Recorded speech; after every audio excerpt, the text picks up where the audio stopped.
Assalamualaikum warahmatullahi wabarakatuh.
Alhamdulillahillazi syarrafana bidhilli syahru Ramadan allazi unzila fihil Qur'an hudal linnasi wa bayyinatin minal huda wal furqan. Asyhadu an la ilaha illallah al-malikul haqqul mubin. Wa asyhadu anna sayyidana wa nabiyyana Muhammadan abduhu wa rasuluh Sadiqu wa'dil amin. Wa qala Allah ta'ala fil Qur'anil Karim. Bismillahirrahmanirrahim. Ya ayyuhallazina amanu kutiba alaikumussyam kama kutiba alal ladzina min qablikum la'allakum tattaqun. Shadaqallahul azim. Pertama dan utama, mari senantiasa terus-menerus kita panjatkan puji syukur pada Allah Subhanahu wa ta'ala atas segala limpahan rahmat dan nikmat yang senantiasa masih diberikan pada kita semua, terutama nikmat iman, nikmat Islam dan nikmat sehat Sehingga pada hari yang indah ini, hari yang mulia ini, Allah masih memberikan kita kesempatan, Allah masih memberikan kita kesehatan, sehingga kita masih bisa hadir di rumah Allah yang mulia ini. Dalam rangka kita melaksanakan sholat Jumat secara berjamaah. Betapa banyak mungkin saudara-saudara kita yang sebelumnya bersama-sama dengan kita, mungkin sekarang mereka tidak bisa hadir sebagaimana kehadiran kita pada hari ini. Mungkin saja mereka sudah berada dalam keadaan sakit, berada di rumah sakit, sedang diinfus, atau sedang ada di rumah sudah lumpuh dan sebagainya. Oleh karenanya kita terus bersyukur pada Allah atas nikmat kesehatan yang masih diberikan pada kita semua. Selanjutnya selawat beriring salam pada baginda kita Rasulullah sallallahu alaihi wasallam beserta keluarga dan sahabat beliau sekalian, dan juga kepada seluruh pengikut beliau sehingga akhir zaman. Sama-sama kita hormati, kita muliakan guru kita selaku imam besar masjid Jami yang kita muliakan ini, dan juga kepada seluruh pengikutnya. Sidang jamaah yang berbahagia, pada kesempatan yang singkat ini kami ingin mengajak jamaah untuk menelaah kembali atau mengulang kaji kembali pelajaran-pelajaran yang mungkin sudah berkali-kali disampaikan oleh guru-guru kita sebelumnya. Hadirin yang berbahagia, setiap perintah yang diperintahkan oleh Allah kepada hambanya, kepada kita, semuanya ada tujuannya, semuanya ada endingnya, semuanya ada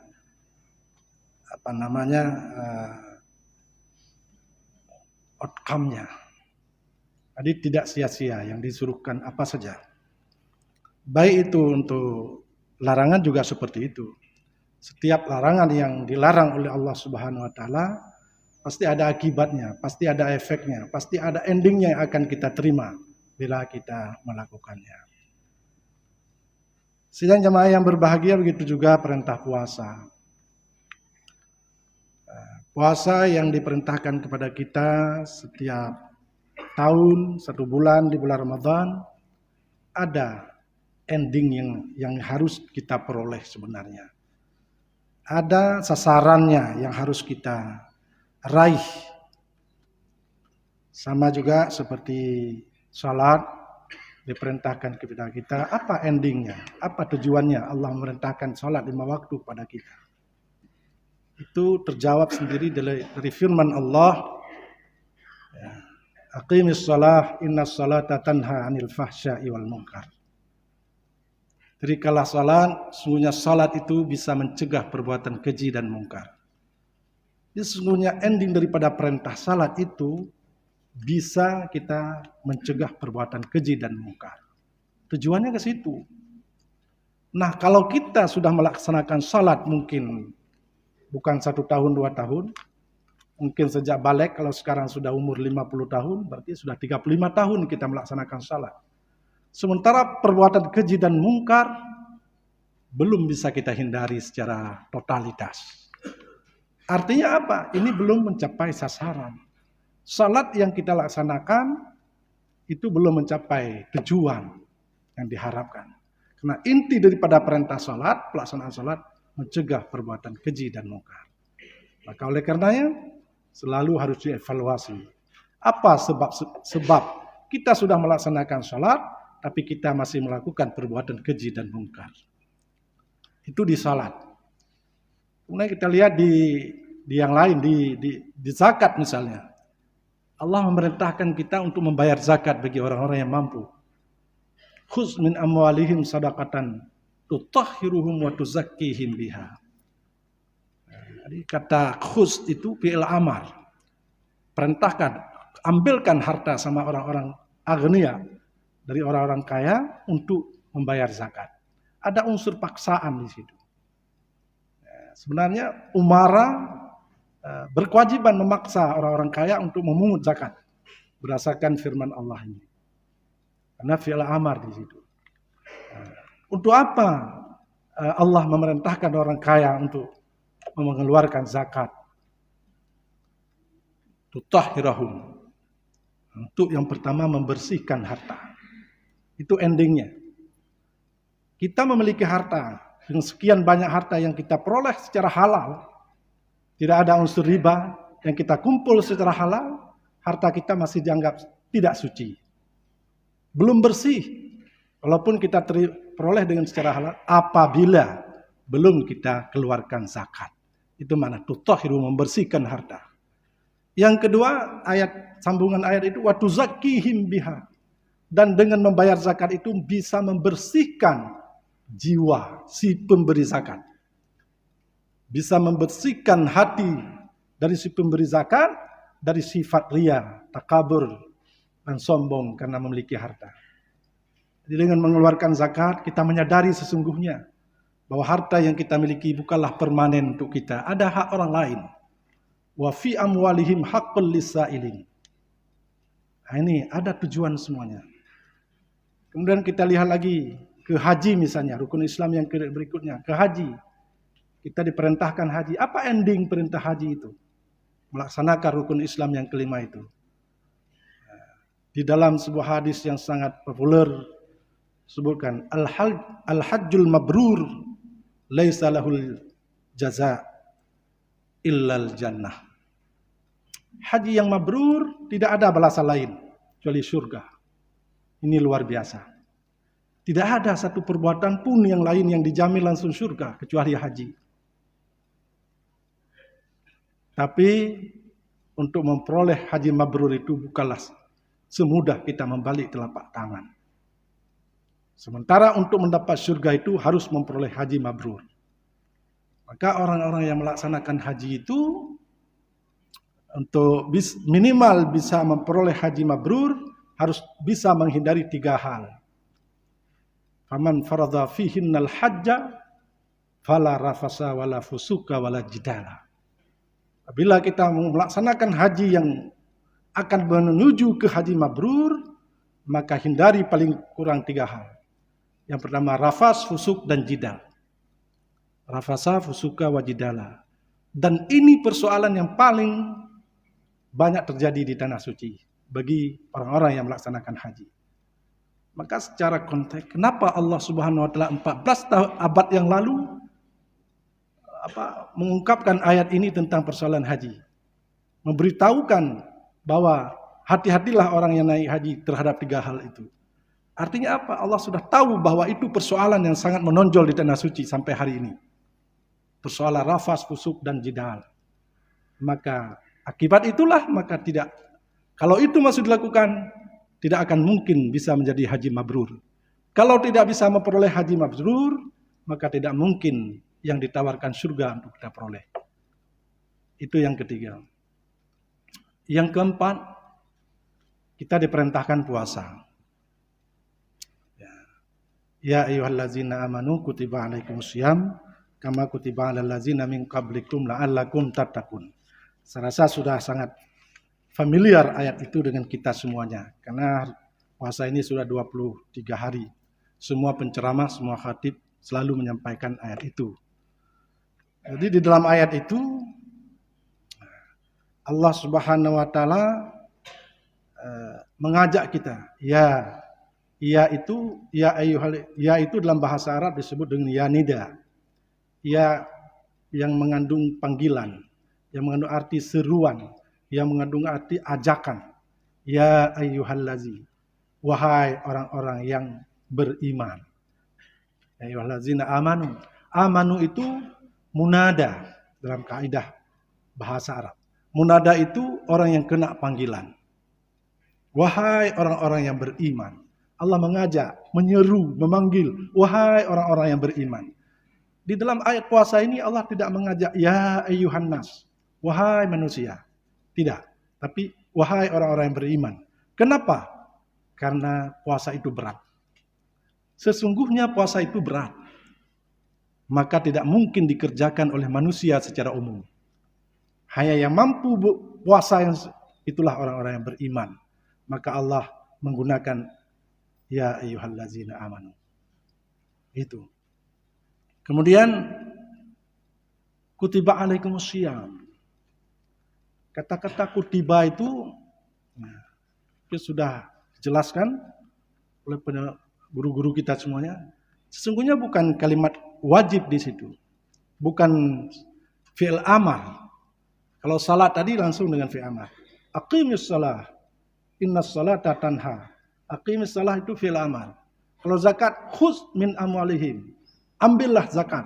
Khuz itu fi'il amar. Kalau haji, walillahi 'alan nasi hajjul bait. Juga jumlah jar itu mengandung fi'il amar. Tetapi di puasa tidak ada kata amar. Kutiba itu fi'il madhi majhul dalam tata bahasa Arab. Fi'il madhi majhul itu khabariyah. Kalau arti dasarnya dituliskan orang. Atas kamu puasa. Kutiba alaikumusiyam. Bukan difardukan. Itu terjemahan. Sering kita artikan difardukan kepada kamu puasa. Padahal kata-kata itu bukan fi'il amar. Sedang jamaah yang berbahagia, para ahli, para mufassir sebagian memberi keterangan di sini. Kenapa sih di puasa Allah tidak menggunakan fi'il amar? Tidak sama dengan salat, haji dan zakat? Ternyata ibadah puasa unik. Ibadah puasa beda dengan salat. Ibadah puasa beda dengan zakat. Ibadah puasa beda dengan haji. Maka Allah tidak menggunakan fi'il amar. Intinya Allah ingin mengajak dengan penuh kesadaran. Bukan karena paksaan. Hendaknya orang melakukan puasa itu dengan kesadaran penuh. Bukan dengan tekanan, dengan paksaan. Kenapa? Karena puasa itu ibadah sirriyah. Ibadah rahasia. Beda dengan salat. Kalau salat, hari ini kita tidak salat Jumat misalnya. Tidak hadir ke masjid untuk salat Jumat. Pasti orang rumah kita tahu. Anak-anak kita tahu. Tetangga kita tahu bahwa si fulan enggak Jumat. Kelihatan. Orang kaya tidak mau membayar zakat. Tidak pernah dikeluarkan zakat. Juga ketahuan oleh masyarakat, oleh tetangga. Apalagi orang kaya yang tidak naik haji. Lebih ketahuan lagi. Tetapi kalau puasa, tidak ada yang tahu. Hari ini misalnya, siapa tahu saya ada puasa? Bapak-bapak dan semuanya jemaah yang ada puasa atau tidak. Tidak ada yang tahu, kecuali kita sendiri dengan Allah. Kalau yang enggak puasa bisa saja sambil wudu, telan air tiga kali udah. Kan tidak ada yang tahu. Maka karena ibadah puasa, ibadah sirriyah, maka Allah tidak mengajak dengan paksa. Harus penuh dengan kesadaran. Nah, ini filosofinya seperti itu. Maka nilai pun, pahala pun yang diberi oleh Allah kepada orang yang berpuasa beda. Dengan ibadah-ibadah lain yang lain. Kalau puasa as-somuli wa ana ajribih. Puasa itu untukku kata Allah, dan akulah yang berhak memberi balasannya. Tidak diberi batas berapa balasannya. Maka puasa itu sangat tergantung kepada nilai-nilai keikhlasan. Hanya di dalam hadis disebut man shoma ramadhanan imanan wahtisaban ghufira lahu ma taqaddama min dzambi. Siapa yang berpuasa dengan penuh keimanan, keikhlasan hati dia puasa, maka dijamin dia akan ghufira lahu ma taqaddama min dzambi. Akan diampuni semua dosa yang telah lalu. Di situ juga tidak dijelaskan dosa kecil, dosa besar. Semua dosa diampuni.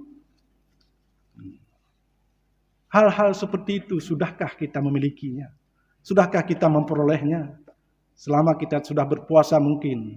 Sudah 10 tahun, 20 tahun, bahkan sudah ada yang 60 tahun.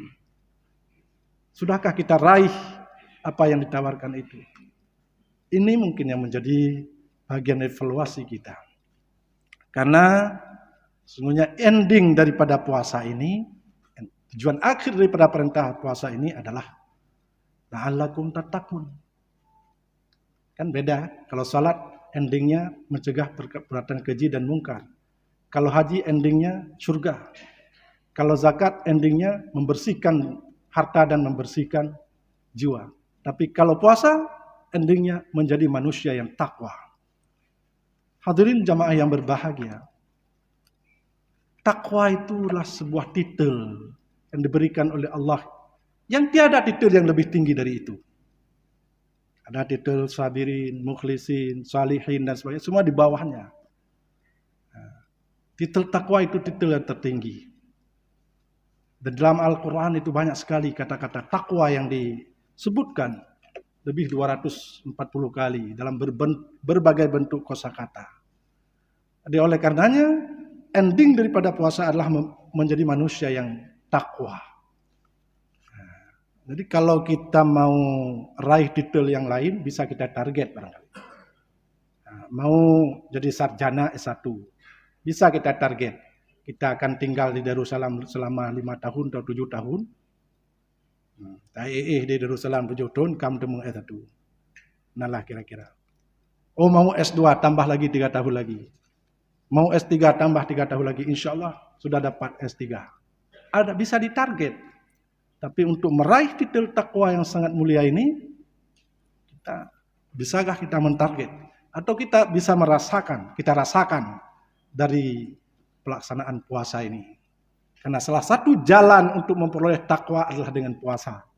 Kenapa? Karena puasa itu tadi berat. Takwa itu adalah titel yang sangat mulia. Bahkan orang yang sudah memperoleh titel takwa itu, orang yang sudah diberikan kunci untuk masuk surga. Bukan tanggung-tanggung. Maka diberikan titel takwa itu salah satu prosesnya melalui puasa. Karena puasa itu berat. Puasa yang mana yang berat? Puasa yang sesungguhnya. Tapi kalau puasa-puasaan, itu mudah. Kalau hanya sekedar menahan lapar, hana pajobu, hana jibi, hana jima dengan suami istri, itu biasa-biasa, siapa saja bisa. Itu puasa dahiriah. Tapi puasa batiniah yang susah. Menahan segala hal yang bisa membatalkan pahala puasa. Untuk memperoleh titel takwa, tidak mungkin dengan puasa dahiriah. Nah mungkin, itu mimpi aja. Jadi harus puasa batiniah. Ini yang sulit. Mungkin dari pagi sampai sekarang ini, sampai jam sekian ini, kita berapa kali sudah mencaci orang, mengumpat orang, fitnah orang. Mana mungkin bisa puasa batiniah, puasa hakikat. Jadi hadirin yang berbahagia, di dalam banyak Al-Quran disebutkan bahwa orang takwa itu sangat mulia. Inna akramakum indallahi atqakum. Sungguhnya orang yang paling mulia, akram di sisi Allah, orang yang paling mulia di sisi Allah adalah orang takwa. Kemudian di dalam ayat yang lain disebutkan, innal muttaqina mafaza. Sungguhnya orang takwa itu adalah orang yang beruntung dalam kehidupannya di dunia dan akhirat. Di dalam surah Az-Zumar, Allah juga menjelaskan, wasiqal ladzina taqaw rabbahum ilal jannati zumara hatta iza ja'uha wa futihat abwabuha wa qala lahum khazanatuha salamun alaikum tibtun fadkhuluha khalidin. Inilah yang saya katakan tadi, orang yang sudah memperoleh, dipromosikan oleh Allah menjadi orang takwa, orang itu sesungguhnya sudah ada kunci surga, tinggal menunggu waktu. Wasiqal ladzina taqaw, orang-orang takwa itu orang takwa, akan diarahkan dalam satu kelompok besar. Wasiqal ladzina taqaw rabbahum ilal jannati zumara. Kemana diarah? Ke pintu surga nanti di hari kiamat. Urun takwa mandung gerun, mandung urun takwa ilal jannati zumara. Ke pintu-pintu surga. Kabeh mentaman kenanda pintu surga, hatta iza ja'uha futihat abwabuha. Wate kamu taman urun takwa kanan bab pintu surga, secara otomatis pintu surga terbuka. Mandum pintu surga terbuka. Pintu surga banyak sekali. Tak dah.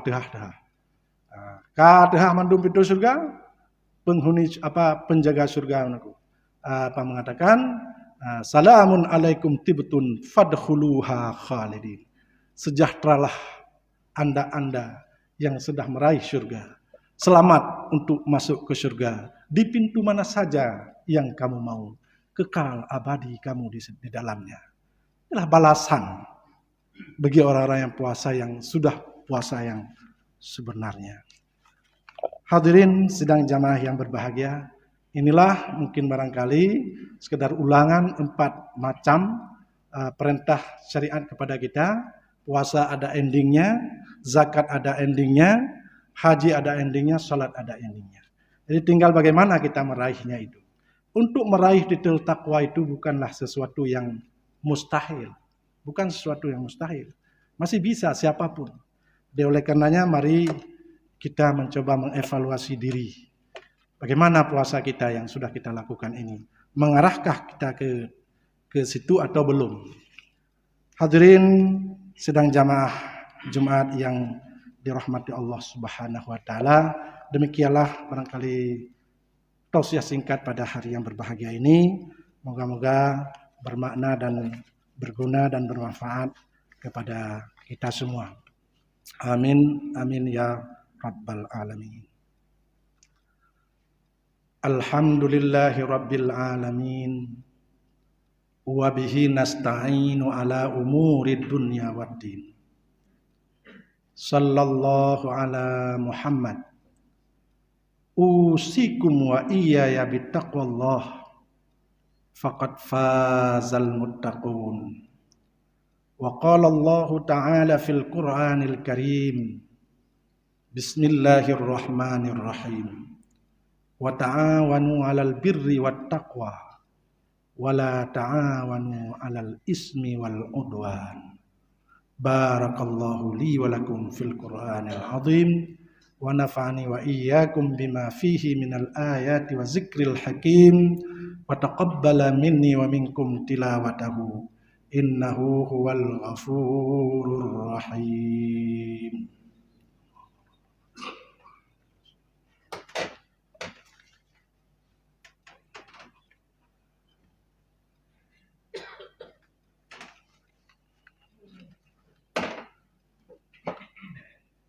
Alhamdulillahillazi arsala rasulahu bil huda wa dinil haq liyudhhirahu 'alad dini kullih walau karihal musyrikun.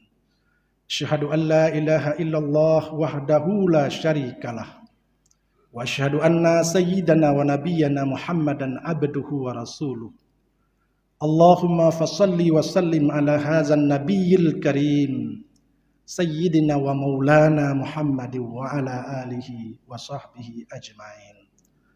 Amma ba'du faya ibadallah ittaqullaha haqqa tuqatih wa la tamutunna illa wa antum muslimun. Wa qala Allah ta'ala fil Qur'anil Karim. Bismillahirrahmanirrahim. Ya ayyuhallazina amanu kutiba alaikumus syiyam kama kutiba alal ladzina min qablikum la'allakum tattaqun. Allahumma ighfir lil muslimina wal muslimat wal mu'minina wal mu'minat al ahya'i minhum wal amwat. Allahumma rabbana zalamna anfusana wa illam taghfir lana wa tarhamna lanakunanna minal khasirin. Allahumma rabbana atina fid dunya hasanah wa fil akhirati hasanatan wa qina azabannar. Ibadallah wa la zikrullahi akbar. Aqimis shalah.